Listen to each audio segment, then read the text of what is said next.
I'm really looking forward to his insights and remarks on energy issues and energy policy. Please join me in giving a very warm welcome to Congressman Fred Upton.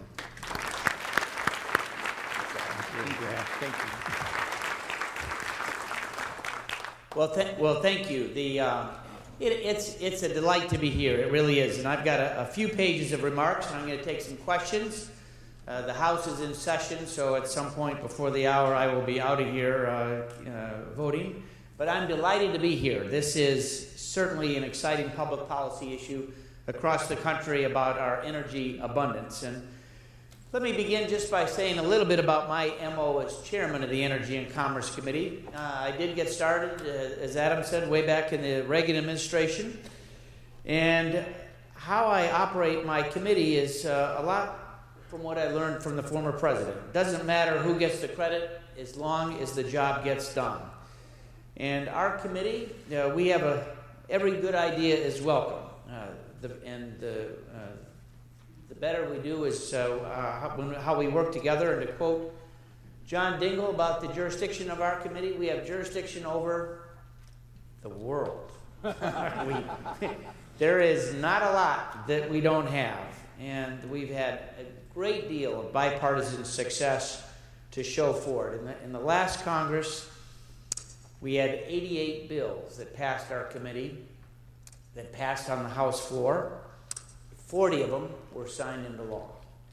And in this Congress already, we've had 62 energy and commerce bills that have passed in the House.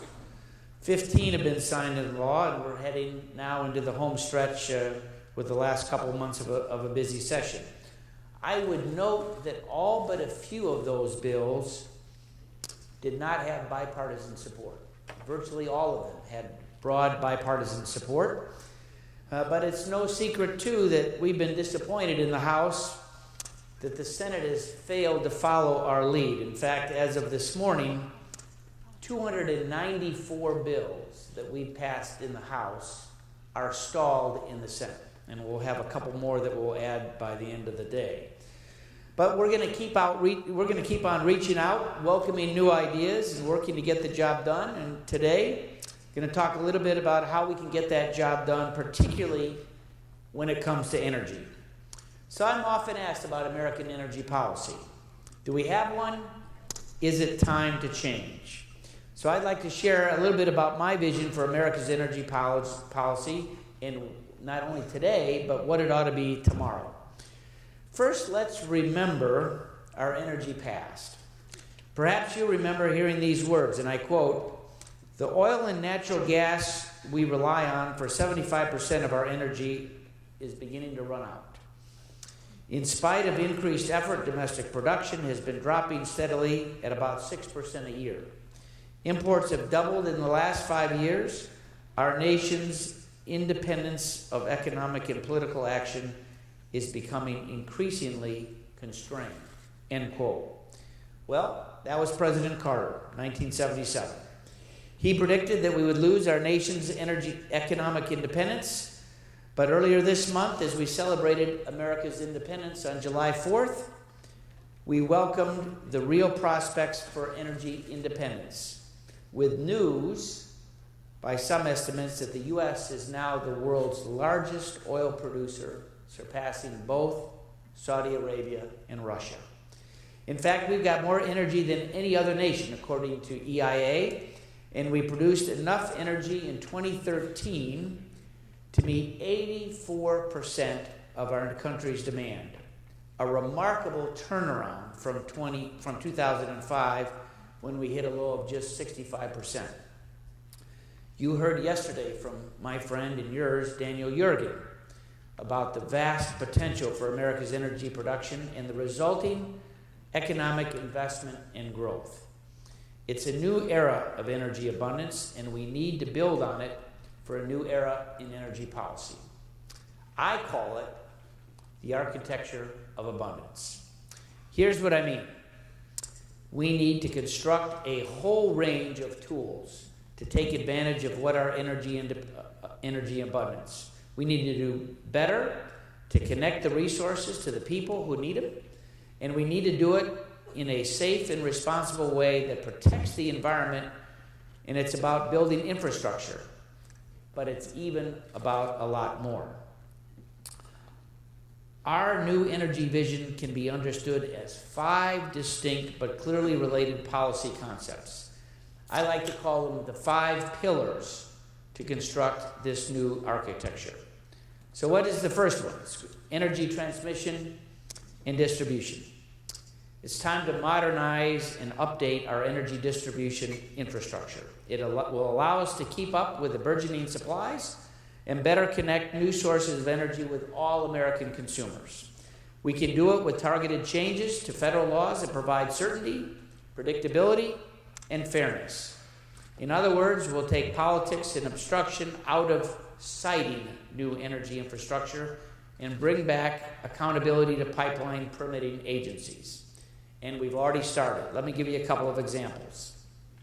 7 times we passed Keystone Pipeline, the last one being H.R. 3, a bill that would finally approve it. They've all had bipartisan support. Even John Dingell voted for the first one when we moved it through the House. We passed H.R. 3301, a bill I wrote with Democrat Congressman Gene Green from Texas, to make sure that energy projects with our North American neighbors are never again caught in the Keystone-style gridlock. Big for Pemex and then for Jose when he speaks next. And we passed H.R. 1900, a bill to restore predictability to natural gas pipeline permitting by setting shot clocks and clear processes for project review and approvals. We're building a new energy infrastructure that's essential, and there's a lot more work to be done. Our second pillar is diverse electricity generation. We all need reliable power for everybody. Families, schools, businesses, hospitals, manufacturers. Everyone benefits when it comes to keep the lights on. That's why we're so concerned about the administration's aggressive approach to limit and undermine critical baseload sources of generation like coal and nuclear. We're going to continue to press for answers on how the EPA and states plan to implement the new climate rules. We can also support a diverse portfolio by enacting targeted changes to federal laws to make sure that all sources of electricity generation can compete in the market. And we've begun offering these ideas in this area as well. Let me give you a couple of examples. We passed H.R. 3826, a bill to make sure that EPA's new power plant rules are achievable in the real world and put Congress back in the driver's seat on the rule for existing plants. In the last Congress, and again in this one, we've approved H.R. 2218, bill to put a more sensible state-based regulatory system in place for coal ash, again, a bipartisan issue. And we're also going to keep pressing the administration to follow the law when it comes to nuclear waste. Again, these bills are just the starting point when it comes to electricity supply. The third pillar has to do with permitting, not just for energy projects, but also for manufacturing. Manufacturers and other energy-intensive industries need the confidence to make sure that the multi-billion-dollar long-term investments, including new foreign direct investments, are in this country. To do that, we've got to make it easier to plan for new or regulatory changes. One example of a bill is to improve the permitting process, and welcoming this new manufacturing renaissance is a bill that cleared our committee just last month. H.R. 4795, the Promoting New Manufacturing Act. It's pretty simple. It's going to increase transparency and require timely rules and guidance for certain air permits. It's another new area ripe for future action with challenges from the GHG permitting and ozone on the horizon. The fourth pillar is about energy innovation and efficiency. Energy efficiency is just common sense. We know that. It saves money and resources, and we know that it can be done through private sector-led innovation without having to limit consumer choices. This means prioritizing efficiency legislation that helps us save taxpayer dollars with no costs or mandates. It means updating laws that haven't been adopted to today's new energy realities, like the Renewable Fuel Standard, or RFS. And it's one area where we have already had quite a bit of success. Back in March, the House approved H.R. 2126, the Energy Efficiency Improvement Act. That bill includes 4 separate energy efficiency measures, including the Better Buildings Act to establish a Tenant Star program, which builds on the original Energy Star initiative to encourage commercial tenants and landlords to work together on highly efficient lease space. We passed others efficiencies as well, energy efficiency in schools, in federal buildings, and bills to promote hydropower. And today, this morning, in full committee, we passed the 8th energy efficiency bill, bipartisan, passed on a voice vote. It'll be on the House floor soon. Our 5th and final pillar is called energy diplomacy. Let's face it, energy is a global commodity, and those who have the energy have the power. And we're seeing this play out certainly in real time with Russia, and we see the chaos in the Middle East affects us obviously here at home. We have an opportunity to use our energy as a diplomatic tool, and we can take care of our domestic needs and have enough energy to let our allies buy it from us, rather than being held hostage to unstable regions of the world. And by the way, it adds probably tens, if not hundreds of thousands of jobs.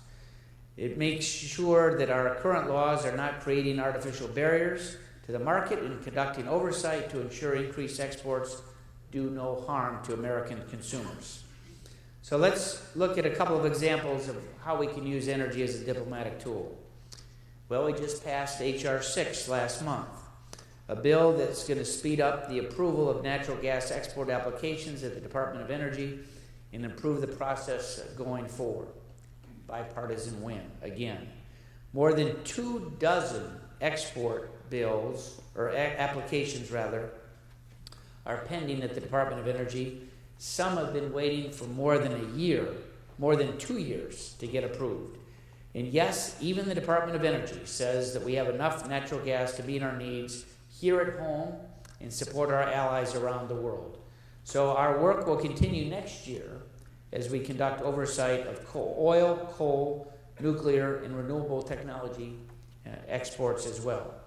So those 5 pillars make up the architecture, and they can be built on a foundation of modern tools to meet modern challenges. Let me give you a couple of examples as we look at our energy infrastructure, how we can make sure that it is resilient to climate risks and that it can prevent and withstand emerging threats such as cyber and physical attacks.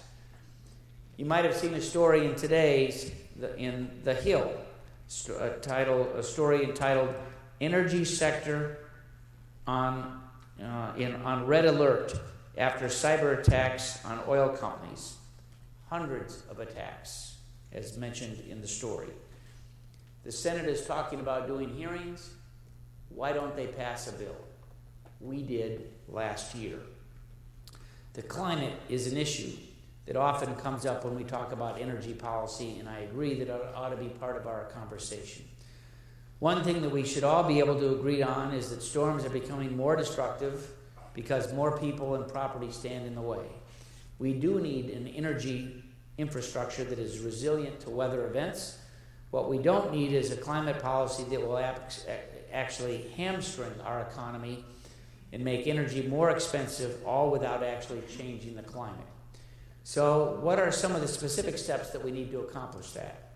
Well, we need to work together with state and local officials to enact a pro-infrastructure agenda, and we can help build safer and more resilient pipelines and transmission lines to help respond to weather emergencies. Those 5 pillars, that's the energy vision. Now let's talk about why we need it. America has a lot to gain if we put the right energy policy into place, that is for sure. Jobs and economic growth, cheaper energy and products for the middle class, particularly for the most vulnerable, those that are least able to afford higher energy costs, in a stronger position in the world. So let's conclude by returning to where the conversation began: American energy policy. America's energy policy today includes some good ideas and some not so good ideas, but mostly it reflects the whole sheer power of American ingenuity to overcome obstacles and develop new technologies that will allow us to make the most out of our resources. America's energy policy is the future, and the future needs to do better. Ingenuity, innovation, technology, they've unlocked these resources, but we need infrastructure, regulatory structure, and certainty, and a global vision to take full advantage of them. All these elements together in a broad energy vision called the architecture of abundance. So things looked a lot different when I first came to DC. We had a different majority in the Congress and certainly a very different idea about energy policy. But think about it. Back then, our energy policy was based on an assumption of scarcity, a belief that we were literally running out of oil and gas.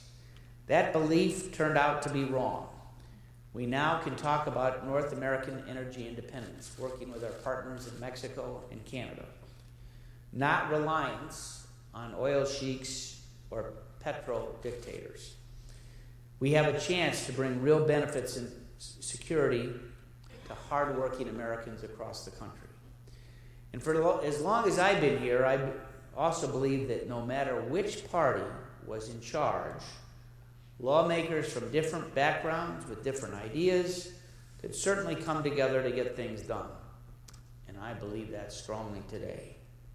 I believe that this really is our moment.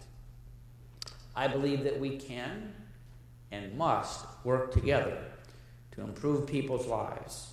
And I believe that energy is a place where we need to do it. We can and will enact these policies to build the architecture of abundance. Yes, we do need willing partners in the Senate, in the House, and in the administration. And I believe that that time will come next year.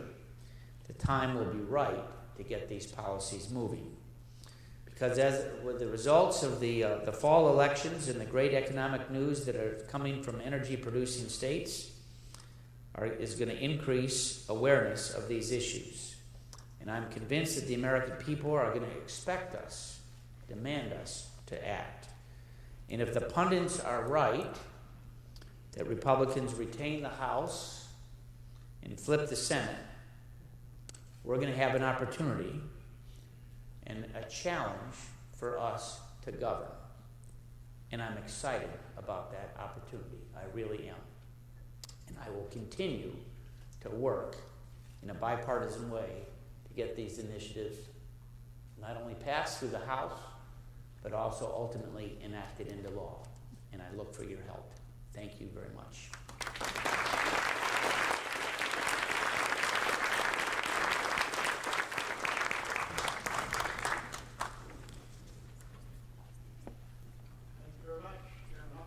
Okay, there we Fred, go. you know better. Fred, thank you.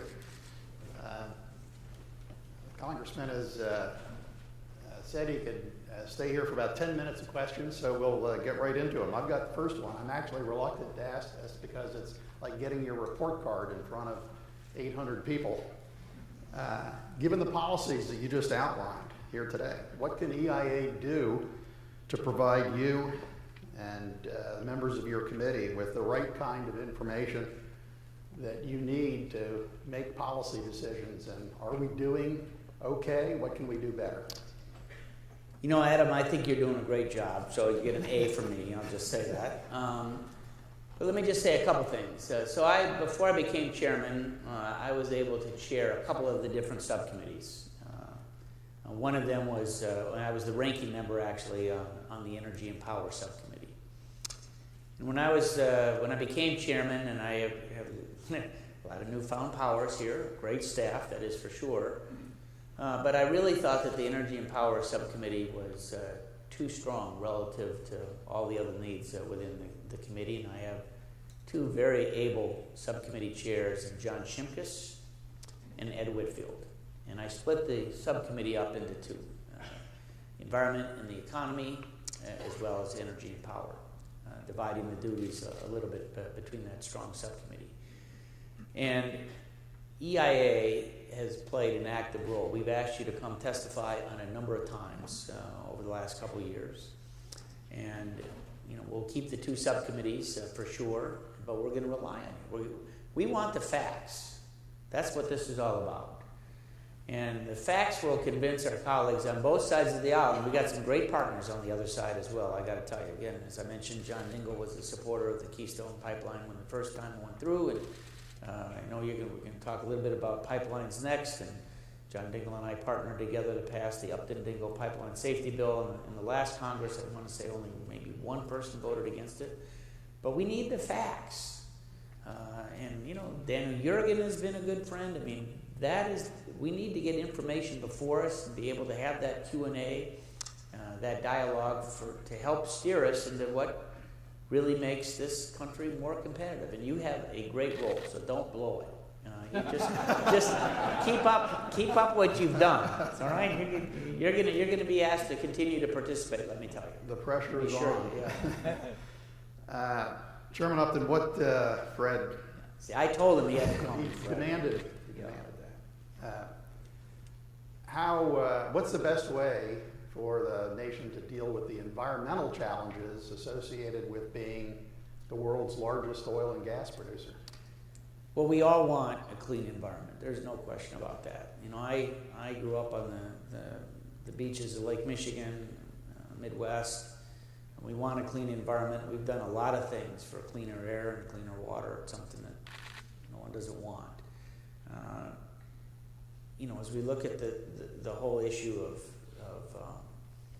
more development and more energy, we have to take into account what those costs are going to be as it relates to jobs. And you've got some states like Michigan. For a long time, we had one of the highest unemployment rates in the country. I mean, jobs were tough to find. Thank goodness it seems as though we're back on the right road.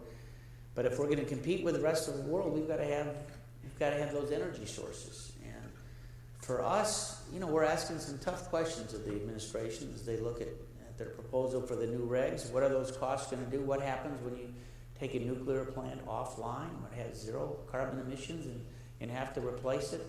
What happens if you take off what's been somewhat clean burning coal plants and you don't have the time or to get the permit through for natural gas or whatever the alternatives are? We've looked at the states to be incubators for renewable standards. Michigan, we've got a standard. I want to say 20-some states do, almost 30 states have that. So we want to have the right balance, and it fits almost within all of the above.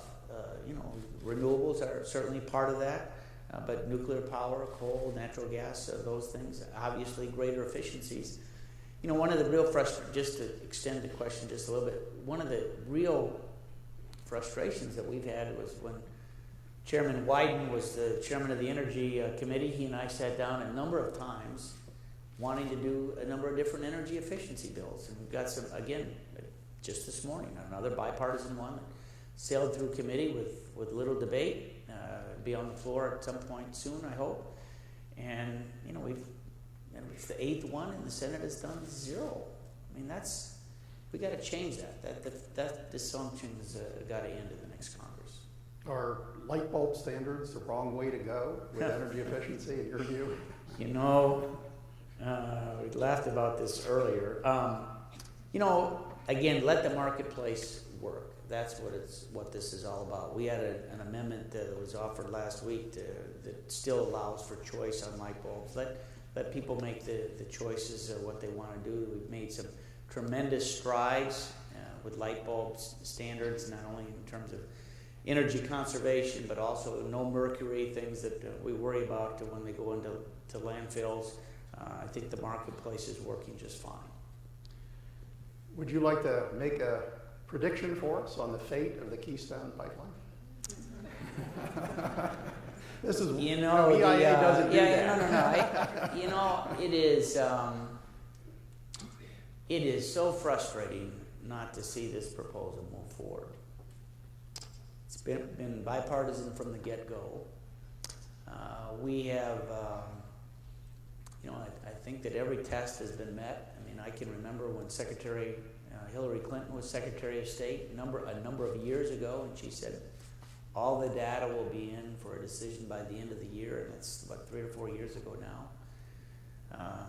But for about the last 2 years, I've been saying, I guess it's not private anymore because somebody's watching this, I don't think the president's ever going to approve it. I don't think he wants to. And it's not a jobs question. We know that tens of thousands of jobs are there. We get about 1.5 million barrels already from Canada, our friends, the Canadians. In Michigan, it's one of our largest business projects ever. It was a $3 billion expansion of the Marathon oil refinery over in Detroit. It gets all oil sands, from what I understand. It's piped over to my district. We've upgraded safety standards. We know that the Keystone Pipeline will even be tougher than that. And we have about 1 million miles of pipeline already in the United States. Why are we not using that rather than rail or truck? There are some advantages to that, I know, but to deny this when we already get it, knowing that we've got other pipelines we want to build, particularly to our friends, and Jose's going to talk. We talked a little bit in the background on gas. I mean, it doesn't make any sense, and we are, the Canadians at some point are going to make a decision to send it someplace else, and I think that would be wrong. We'd like to see it here, but for the life of me, I do not believe that this administration is ever going to approve this while they're in office. They look for every roadblock that they can, and sadly, it's we're getting the brunt of it. And this is a governance question, and it kind of gets to some of the issues that you've just discussed. One of your first pillar was doing something to improve transmission and distribution of energy of all kinds. It seems in many cases that energy projects are being slowed down at the state and local level as much as, if not more than, at the federal level. Is there any way for Congress to smooth the permitting process in general, to make things move along so that state and local interests are addressed but don't end up being a complete impediment to development of energy? Well, we'd like to see that. We'd like rules to be set. Folks know what those rules are going to be, whether it be a shot clock rather than certain standards that have to take place. But I'll tell you, and I referenced this in my remarks, we are worried about cybersecurity. We've had a number of classified briefings. Mike Rogers, who chairs the House Intelligence Committee, is a member of our committee. We've had a number of classified briefings over the last couple of years now with different federal agencies coming in. For many of us, we've been able to visit our electric generation facilities, whether it be in our district, and I've got 2 nuclear plants there, but I've gone on tour to see some other pretty big electric generation companies, and I've been at Homeland Security, I've been to the NSA, I've asked some questions about cybersecurity, and it's chilling.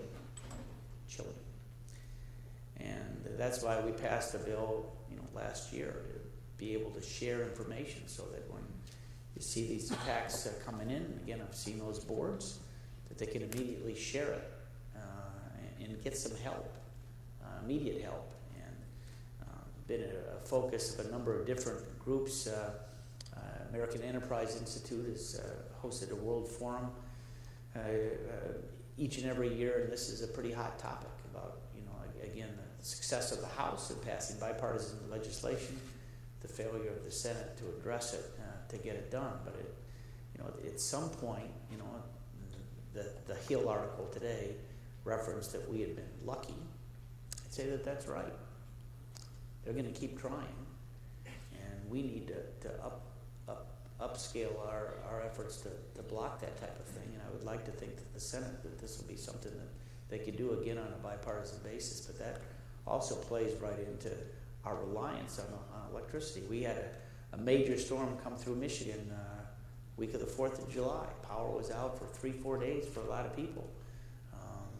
You know, that's tough. We're lucky that it was summer versus, you know, dead winter, but it's we really do rely on the grid safety, and you know, all those different things, and we ought to be able to do better, and I'm looking forward to do that. In the interest of getting you back to the Hill in time for your votes, maybe we could end there, but I might like to finish with a kind of a question or an ask for you.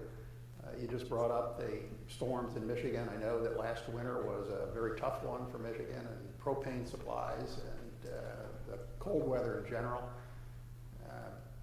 We've had a lot of feedback from people here about the need for better, faster data on energy supplies, rail transportation, inventories of fuels like propane and others, and I would really like to work with you and your committee to try to improve that situation. You know, I should have referenced that when you asked about EIA at the beginning. We relied on you then, as we still do today. But so Michigan, you know, I like to say I'm from Michigan, and so I'm from here, all right? Michigan, right across from Chicago, right above Notre Dame. But actually, there's a here too. And so we really do, I mean, we have a lot of very rural areas, and propane is, we're one of the larger propane user states. And of course it is, you know, it's not regulated, we know it really is a supply and demand, but we had, you know, we had a refinery out in Wisconsin, we had transportation woes. I mean, no one saw this terrible winter. I mean, again, if you're, who here is from Michigan? Anybody here from Michigan? Okay, all right, good.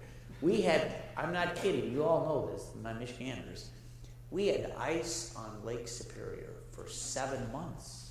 It didn't go away until mid-June, all right? So it was a harsher winter than ever before, and, you know, the transportation, the pipeline, there are just problems, and somehow, and I heard from a lot of my farmers, particularly in rural areas, we really did, it was painful.